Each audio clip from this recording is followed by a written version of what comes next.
Cuando hablamos de autoestima decimos, bueno, la infancia nos condiciona y si no te han dado ese cariño, ese reconocimiento, pues puedes tener una baja autoestima. Por ejemplo, el sistema educativo en los colegios no nos enseñan ese tipo de cosas, ¿no? Cómo relacionarte con la gente, cómo entenderte a ti mismo, cómo entender a los demás. La calidad de nuestra vida, al final lo sabemos, depende directamente de la calidad de las relaciones que creamos. Tenemos que mostrarnos vulnerables, entonces salgo aquí para que todos mis seguidores me digan, venga, tú lo vas a conseguir. Likes o me gusta de Instagram están a punto de desaparecer de la vista pública para muchos más usuarios. Con la medida, la compañía quiere que se reduzca la presión social en los jóvenes, a los que la sensación de ser valorados continuamente por otros usuarios les lleva a tener preocupación constante. Cuando tú ya pasas de los 60, 65, miras hacia adelante el tiempo que te queda y dices, ¿sabes qué?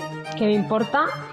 Me importa tres pepinos. Cuando empiezas a construir sin tener esos pilares allá abajo y esas columnas, luego ya estás muy arriba y cuando se te cae ese edificio es demasiado peso encima. Que nos dejen de hablar durante varios días, ¿no? Eso está muy normalizado, que tu pareja te deje de hablar. ¿Cómo podemos permitir que nuestra pareja nos deje de hablar?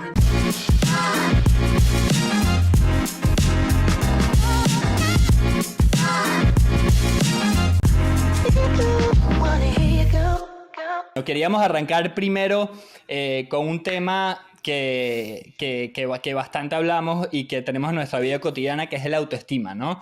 Porque muchos de nuestros comportamientos emocionales, inseguridades, etcétera, son consecuencias de eso. Así que queríamos saber un poquito cuál ves tú la definición de autoestima y qué rol crees que juega en nuestras relaciones. Pues mira, la autoestima yo siempre la defino como el valor que nos damos a nosotros mismos. Es decir, cuando tú te preguntas cuán valioso soy como persona, como ser humano, como profesional, etcétera, ¿cuál es la respuesta, ¿no?, que obtienes si eres sincero contigo mismo? En función de si tú sientes que eres una persona más valiosa o menos, eso te va a condicionar en tu vida y va a interferir y va a hacer que a lo mejor tú te conformes con mucho menos de lo que te conformarías si pensaras que vales para más. Es decir, pues que te permitas determinadas cosas a lo mejor en tu parte profesional, en tu parte laboral, que te quedes en un trabajo estancado sin poder crecer cuando quizás tienes mucho más talento como para quedarte ahí.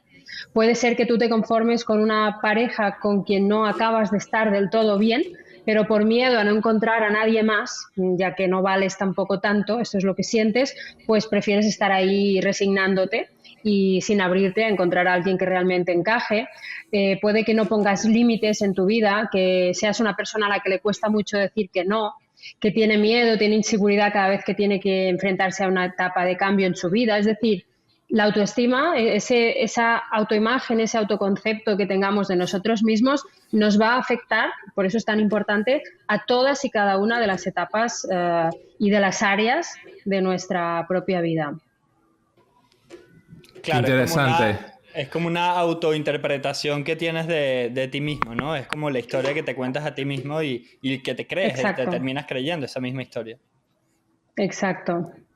Si bien se considera que hay una parte que es genética a nivel de la facilidad que pueda tener yo para valorarme, para ver las cosas positivas que hay en mí, igual que hay una parte genética, por ejemplo, en la capacidad de resiliencia, de reconstruirte después de un trauma, pero la gran parte es aprendida en la autoestima. Es decir, si hay un 30%, 25, 30% que es genético, el 70% es aprendido, es ambiental, es decir, viene dado y condicionado por aquello que vivimos en nuestro entorno. Concretamente, como bien dices, por parte de nuestros padres. Cómo ellos se relacionen con nosotros, si nos tratan y nos educan dándonos cariño, haciéndonos sentir que nos aman a través de abrazos, contacto físico, de estar ahí presentes o no, ¿no? Hay niños que crecen y están completamente solos, que los padres, a lo mejor porque están trabajando y lo están dando todo para poderle dar una educación, pero el niño necesita ese padre para adquirir ese sentimiento de soy valioso, soy querible, ¿no? Y merezco que me quieran. Si no lo tiene, puede ser que ese niño crezca sin ese sentimiento o sentirse que no es importante, que no es valioso. Igual que, por otro lado, está la parte también muy importante del reconocimiento o la desaprobación. Es decir, un niño que crece en un entorno en el que por mucho que se esfuerce en hacer las cosas bien para su padre o para su madre, nunca hace suficiente, o un niño al que le comparan con su hermano, con su primo, con el otro, siempre los mejores son mejores que él, los otros son mejores que él, crece también con esa sensación y ese sentimiento de nunca hago suficiente, y de adulto puede que sea una persona que se compare con los demás y que siempre se sienta menos, ¿no? Por lo tanto, aquello que vivimos en esta primera etapa de infancia, también la adolescencia afecta bastante, pero sobre todo en la infancia es determinante para la que será nuestra autoestima. Claro, y en ese caso, Sil, de que una persona, un niño, haya carecido de la evidencia suficiente como para pensar, bueno, estoy observando evidencia de que hay gente allá afuera, de que me valora, me quiere, por ende yo tengo valor.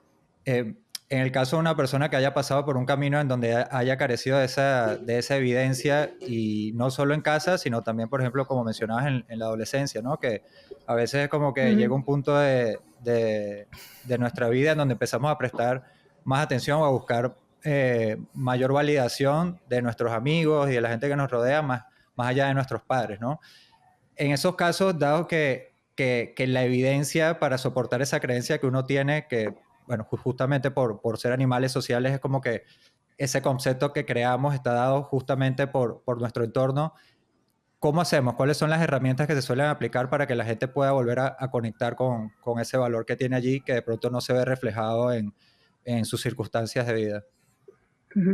Sí, esto es muy importante porque a veces cuando hablamos de autoestima decimos, bueno, la infancia nos condiciona y si no te han dado ese cariño, ese reconocimiento, pues puedes tener una baja autoestima, puedes tener una herida que te condicione, pero es muy importante ser conscientes también de que si bien eso deja una huella en nuestra personalidad y en nuestra forma de mirarnos y de entendernos, es una huella o es una herida que en caso de que nos perjudique siempre se puede sanar, y la autoestima es algo que siempre se puede trabajar en cualquier momento, ¿no? Y sea en la adolescencia, que es muy buen momento si se detecta, o en cualquier parte de nuestra vida adulta. Tengamos la edad que tengamos, nunca es tarde para hacer un trabajo. Entonces, sí que en los adolescentes, que como bien dices, tienen más tendencia a buscar esa aprobación, ese reconocimiento entre sus iguales, ya no están tan pendientes de los padres, sino que buscan entre ellos. Sí que hay una etapa aquí, hay un periodo en el que puede ser peligroso, si no tienen una buena autoestima, de que se junten a veces con amistades que no son las más sanas, o que busquen aislarse o evadirse de lo que están viviendo en casa, y aparecen las drogas, aparecen conductas más problemáticas, ¿no? Por eso es importante detectar cuando hay un adolescente que tiene problemas de autoestima e intentar ofrecerle ayuda. Para que haga ese cambio, es muy importante, seas adolescente o seas adulto, primero que tomes conciencia de que tu autoestima a lo mejor no es la que debería ser, es decir, de que no te valoras suficiente, de que a veces sientes inseguridad o te sientes imperfecto, te sientes defectuoso, te comparas demasiado, no apuestas por lo que de verdad querrías, te haces pequeño, evitas ir a determinados sitios por miedo a lo que pensarán, a que te vean, a exponerte. Entonces, cuando tú eres consciente de que te ocurre eso y lo aceptas, ¿sabes? Como el alcohólico que dice, pues sí, tengo un problema con el alcohol y no soy capaz, ¿no? Hay que aceptar eso, hay que asumirlo. Y a partir de ahí se trata de hacer una revisión, ir hacia adentro para entender qué es lo que yo he vivido que me ha hecho convertir en esta persona que soy, con esas dificultades. Y a mí me gusta mucho hacer ese proceso de ir hacia atrás, porque entonces la persona se da cuenta de que no es que tú seas defectuoso por ti mismo, no es que tú tengas un problema en ti mismo, sino que has vivido unas circunstancias que te han hecho aprender esas creencias sobre ti, ¿no? Y verte así defectuoso, pero que si hubieras tenido otros padres siendo quien eres, igual te verías y te sentirías distinto. Entonces, partiendo de esa idea de no soy yo que tengo ya un defecto de fábrica, sino que he vivido esas circunstancias, puedes ir a tu esencia y tratar de hacer aflorar pues aquello que realmente llevas dentro. Sí, tal cual. Y es súper loco que, por ejemplo, el sistema educativo en los colegios no nos enseñen ese tipo de cosas, ¿no? Cómo relacionarte con la gente, cómo entenderte a ti mismo, cómo entender a los demás, cómo hacer para manejar tu autoestima, el de los demás, porque al final, al ser animales sociales, es como vivimos en tribus, en una tribu hoy en día Así moderna, es. y nos seguimos interactuando entre nosotros. Entonces, ¿cuáles son esas herramientas que nos dan, que nos podría dar el sistema educativo para nosotros justamente, como al final somos como unas máquinas, ¿no? Y tenemos un software dentro de nuestra cabeza que es el cerebro. ¿Cuáles son todas esas herramientas que el sistema educativo nos puede a nosotros dar para nosotros navegar la vida de una mejor forma? ¿Qué piensas sobre ese tema del sistema educativo? Me imagino que has hablado con organizaciones, has estado cerca de ese tema. Sí, es muy triste, la verdad. Estoy de acuerdo con lo que comentas y es muy triste que no se invierta más en educar en emociones y en educar en autoestima y en educar en temas, como dices, de relaciones, porque es cierto, somos seres sociales. Yo siempre he hecho este planteamiento. La calidad de nuestra vida, al final lo sabemos, depende directamente de la calidad de las relaciones que creamos con nosotros mismos y con los demás. Entonces, si eso va a determinar todo, el futuro de los pueblos, de nuestros países, ¿por qué no se instaura esa información, ¿no?, que es tan necesaria?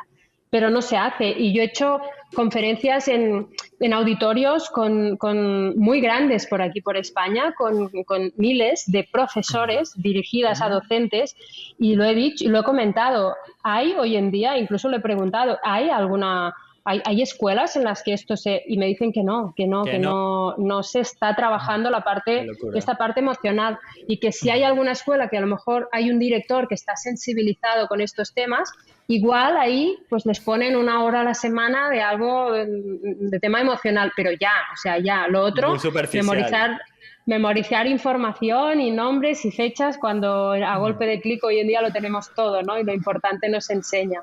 Entonces, es bastante triste. Yo creo que los problemas de autoestima que hay en la sociedad son los que hay, con redes o sin redes. Aparte, sobre todo en la etapa de la adolescencia, que es cuando uno está más vulnerable, se compara mucho más, ¿no? Porque nos sentimos más inseguros por los propios cambios.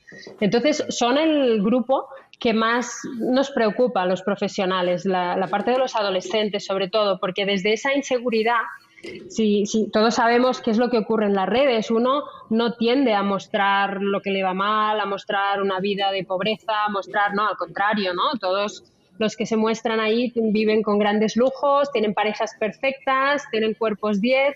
Entonces, si eso lo mira alguien que se siente inseguro y que, bueno, pues es probable que se sienta que es menos que esa otra persona, que se sienta infeliz y que sienta que nunca va a conseguir eso y que su vida no vale la pena incluso, ¿no? Porque no puede llegar ahí. Cuando en realidad después, si tú conoces a esa persona que estás admirando, porque los que tenemos la oportunidad después de conocer a personas de más visibilidad, te das cuenta de que es todo mentira, ¿no? Que realmente son unos infelices, que las relaciones les van fatal, y dices, madre mía, cuánto daño están haciendo, ¿no? Porque, claro, quien lo mira y se lo cree.